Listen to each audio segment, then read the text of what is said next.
If light were dark, and dark were light, the moon a black hole in the blaze of night, a raven's wing as bright as tin, then you, my love, would be darker than sin, than sin, than sin. I remember everything. I remember everything! I remember every little thing as if it happened only yesterday. I was barely 17. I was barely 17, and I once killed a boy with a Fender guitar. I don't remember if it was a Telecaster or a Stratocaster, but I do remember that it had a heart of chrome and a voice like a horny angel. I don't remember if it was a Telecaster or a Stratocaster, but I do remember that it wasn't at all easy. It required the perfect angle and the precise power chords. The guitar bled for about a week afterward, and the blood was dark and rich like wild berries. The blood of the guitar was chuck berry red. The guitar bled for about a week afterward, but it wrung out beautifully, and I was able to play notes that I had never even heard before. So I took my guitar and I smashed it against the wall. I smashed it against the floor. I smashed it against the hood of a car. I smashed it against the body of a varsity cheerleader. Smashed it against the 1989 Harley Davidson. The Harley howled in pain. The guitar howled in heat. And I ran up the stairs to my parents' bedroom. Mommy and Daddy were sleeping in the moonlight. Slowly I turned, step by step. I opened the door, creeping in the shadows right up to the foot of the bed. I raised the guitar high above my head, and just as I was about to bring the guitar crashing down upon the center of the bed, my father woke up screaming, "Stop! Wait a minute! Stop it, boy! What do you think you're doing? That's no way to treat an expensive musical instrument!" And I said, "God damn it, Daddy! You know I love you. But you've got a hell of a lot to learn about rock and roll!"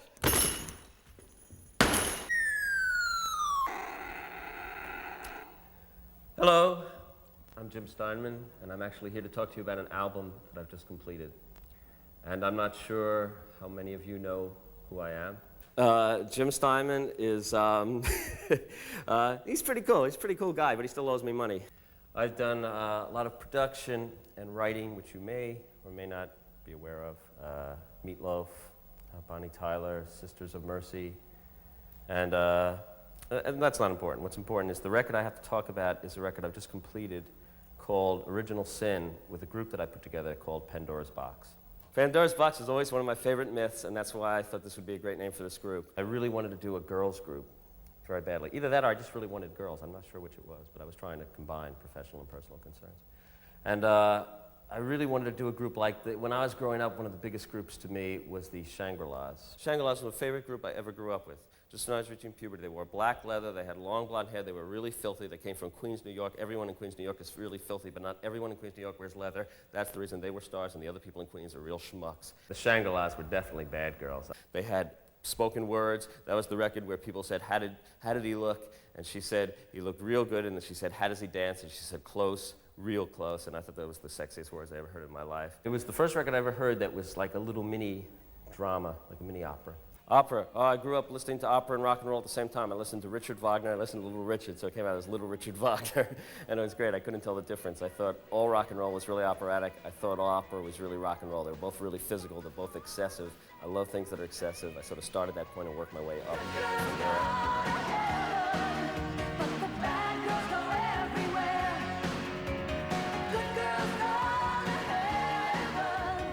To me, it's like a teenage prayer. It ain't right, it ain't fair, castles fall in the sand and we fade in the air, and the good girls go to heaven, but the bad girls go everywhere. I really like the balance of light and dark when you get a sense of both things, the tension between the things. A lot of times it's been written that my music's violent, and even though it's not nearly as violent as a lot of other music, I think it's emotionally violent. I just always thought that treating love and sex and songs was pretty appropriate to treat them fairly darkly because they're pretty dangerous things. Sex and love are dangerous and good, and it's a pretty basic fact that in the last few years everyone's aware, especially that love has potential to kill, or sex does. But I think there's a pretty cool aspect of that too, simply in that it makes people aware how it always was dangerous emotionally, if nothing else. It was never safe emotionally. It was never safe because you surrender yourself, you reveal yourself, and that is fucking dangerous. 20th Century Fox, either 20th Century Fox. 20th Century Fox is The Doors. The Doors were my favorite male group, even though they were right on the borderline. But they were my favorite male group. Jim Morrison was my idol when I was growing up. I spent a lot of time trying to look like Jim Morrison. I really failed miserably, obviously. But I used to sit around and brood in front of a mirror and practice at it. 20th Century Fox was on their very first album. It was a really cool song, I thought. I thought it was the image of what like every studly person should be like, 20th Century Fox. It has one great phrase in it, no tears, no fears, no ruined years, no clocks. I don't know if Tears for Fears got their name from that, but they don't deserve it if they did. Part of the desire to do something dark and erotic as opposed to light and frilly is that is a reaction to all the records that are out there, all these tinny sounding little records with all these kittenish little girl singers that ever since Madonna just seems to be everywhere. The most terrifying thing about the record industry really isn't their fault. It's the whole nature of this beast, the way that this industry can absorb things so quickly and devour it. The amazing consumption that takes place is really scary. I've been producing now for 12 years, and David Foster, the producer, once said if you can last for 5 years, it's amazing. It's just so much veracity to grab things and this huge appetite, like a giant maw of a mouth out there that devours stuff. That's the thing that's scary. There's a joke that relates to that. Relates to how we devour things. There's a guy walking along the street and he sees this guy coming toward him, his best friend, and he's got this pig by his side. And the guy says, "Oh, Bill, I haven't seen you in so long. It's so good to see you." And he says, "Oh, it's really good to see you too. I've been fine. How have you been?" He says, "I've been wonderful. I've been wonderful." He says, "You know, that's an incredible looking pig. That's a beautiful pig." He said, "This pig? This pig is more than beautiful. This is the most amazing pig. This is the most fanatical, magnificent, brilliantly loyal pig. This is the greatest pig that ever lived." The greatest. He says, "Well, it certainly looks like an extraordinary pig to me." He says, "Well, it is. It's absolutely exceptional." He says, I just do have one question about the pig, though. How did the pig get one wooden leg? How did that happen?" He says, "Well, you know, let me tell you about this pig. I have to really explain to you how great this pig is. 3 weeks ago, when I first got this pig, I was out driving on Mulholland Drive in Los Angeles, very windy roads, and I had been drinking. I shouldn't have been drinking, I suppose, and I wasn't driving too well. And, well, I took one of those real fast turns around a real steep cliff, and I just did it really badly, and I started to go over the cliff, and I would have died in a horrible fiery crash, I'm sure of it. Just as we're going over the edge, the pig, this great pig, lunges over with his big snout, grabs the wheel, lunges to the right, and with his big hooves, he pushes down on the brake. Just as we were toppling over, it stops with a screech. Saved my life. This beautiful pig just saved my life like that. I mean, I can't believe it. It's a wonderful pig." He says, "Well, it's certainly a great pig. Boy, what a story." You know, when you don't have those little kittenish rock and roll singers, the Madonna clones, you get all these groups, especially in America, though I suspect there's some here, the sort of heavy metal posers, but the women's heavy metal posers, which is so bizarre because what you have is all these girls in groups trying to look like the guys in the groups who are trying to look like girls acting like guys. So you have these girls dressing up and making up like John Bon Jovi, who of course looks like a guy dressing like a girl, but you have the girls dressing like the guys who are looking like the girls but acting like the guys. So it becomes such a terrifying gender confusion. You just don't know who to fuck, and I think it's really embarrassing. And I think it should be stopped, and I think they should all be arrested. You know, it's just one question. How did the pig get that one wooden leg? He says, "Well, you know," the other thing, just last night, my wife and I were having a barbecue outside, and we were grilling meats on the barbecue grill, and all of a sudden I hear the screaming from inside the kitchen when my wife went in to wash some dishes, and it turns out she had put her hand down in the trash compactor and gotten it caught with the sleeve, and, well, her hand was just about to be totally shredded and mutilated, and all of a sudden the pig runs inside from outside with its big snout and pushes her hand right outside of the trash compactor. With its hooves, it pushes her down on the ground and made sure that it turned off the trash compactor, and she was totally safe. I mean, she would have lost her arm, no doubt about it. The pig saved her life, just like that. He said, That's amazing. What a pig." He said, "Oh, you're telling me, what a pig. It's the greatest pig. It's unbelievable. This pig is magnificent." He says, that one question, how did the pig get one wooden leg?" He said, "Well, a pig like that, you don't eat it all at once." And it seemed to me that what this business does is it eats even the most beautiful pigs, usually all at once. Sometimes one leg at a time, but the hardest thing may be to survive that big banquet.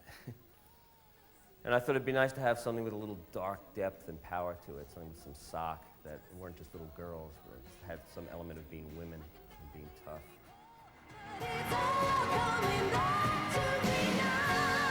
It's All Coming Back to Me Now is my attempt to write the most passionate romantic song I could ever write.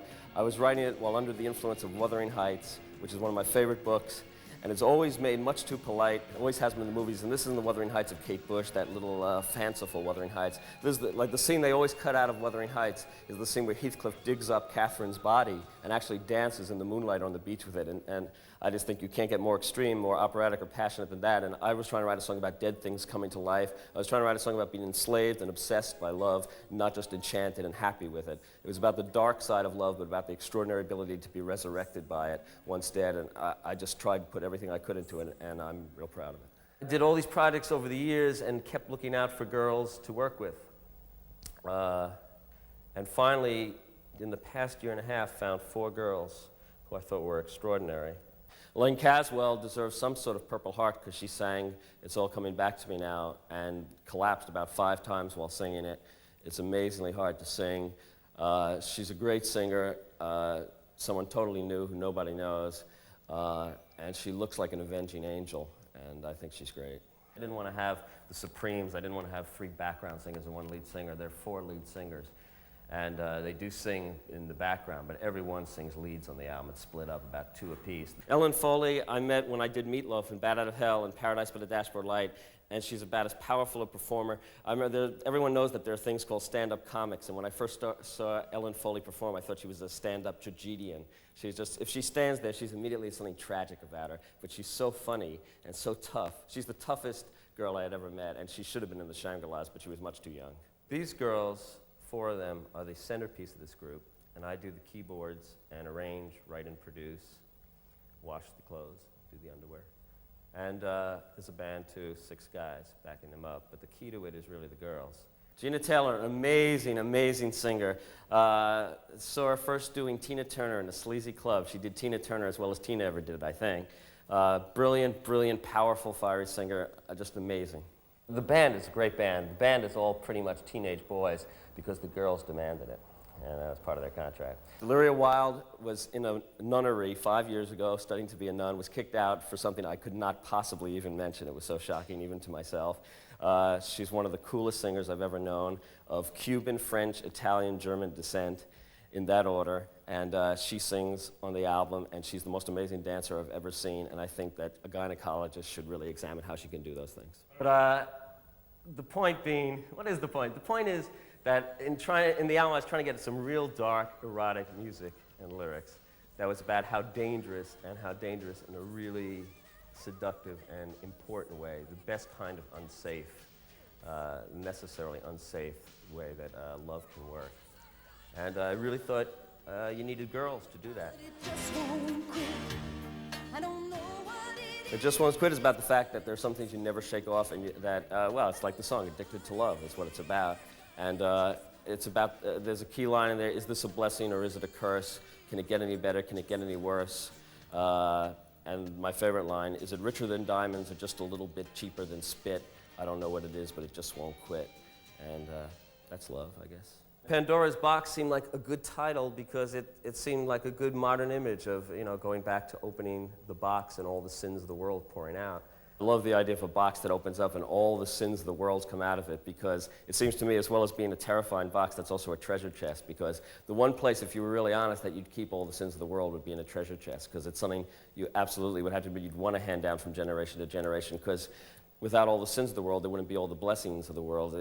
They're part of the same thing. I guess it gets back to the fact that I suspect it's not always easy to recognize what a sin is. In the same sense that a beautiful new car can kill someone on a highway, but it's still a beautiful car. I think Pandora's Box is a beautiful, terrifying, dark, and incredibly beautifully illuminated place. And that's really where it all started, trying to do an album like that, plus include the sound of motorcycles. Motorbikes, I love motorbikes. I think they're great. I used to dream about motorcycles reproducing in the alleys in the night and wondering what it would sound like and whether they would come up with little small bikes in the morning and how they'd look if they were pregnant. I used, on Original Sin, I used 35 motorcycles, recorded them, and made a chord out of them. And it was one of the greatest sounds I've ever heard, but no one's going to hear it because the console blew up and I couldn't use it. But the whole record seems to me to be in a little way like a motorcycle, an erotic motorcycle. It's a machine out of control, which is sort of what the human heart is. And the entire album uses spoken word a lot, too, which I've always loved since The Doors. The Want Ad is a spoken piece that Ellen Foley does that's probably going to bother a lot of people, but I think it's pretty neat. You really have to envision a teenage girl I'll do it. Sort of incantation-like, spoken word, chant-like, ritualistic, being kind of a frustrated druid. This is the one ad. Imagine that teenage girl. This is addressed to all the people who answered, or may be thinking of answering, the personal ad I placed in Volume 2, Number 15 of this newspaper 2 weeks ago Friday. First, my apologies to the huge bartender with the voice and the light-hearted, dark-skinned advertising man.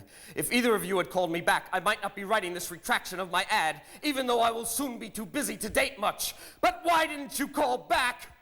But to the others, which include the two terrifying sisters, the under 18s and over 60s, the numerous ones who dialed my number and hung up as soon as I said hello, the 35 or 40 of you who made dates with me and never showed up, including the one who complained his body was so powerful he couldn't control it anymore, the desperate wife-seekers, the already married, that one who was so one-sided that he could think of nothing but sex, and then had the gall to ask me if his nationality was the reason I wouldn't sleep with him, the many who couldn't get it up when I was agreeable, and the many who could and did when I was not, the pleasant young foreigner who turned out to be the private property of his gigantic girlfriend, the ones who were so grotesque in their appearance that I couldn't possibly get past their faces to even consider a relationship with them, especially sexual, the sharks and the geeks and the sadists, the latter category which I had specifically stated I didn't want, and the ones who wanted endlessly dirty talk, the ones who wanted to be punished, the ones who could only boast about the size of the bankrolls and other equipment, and this definitely includes the teacher who said, all the kids want my stuff, the businessman who had an adjective for every letter of his last name, R is for rich,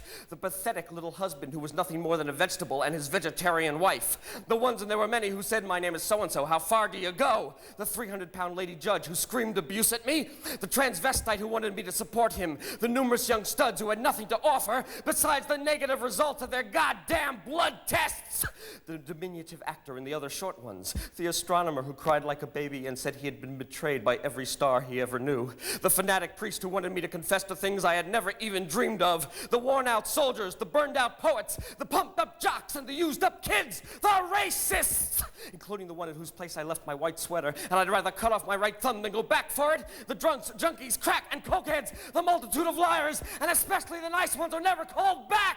To all of you I say, just forget my phone number. I don't need all the hassles. I'll be starting school next month, and I just don't want to be bothered. Don't hold your breath, any of you. Sincerely, the underweight platinum blonde. Have a nice day. I think it's a single.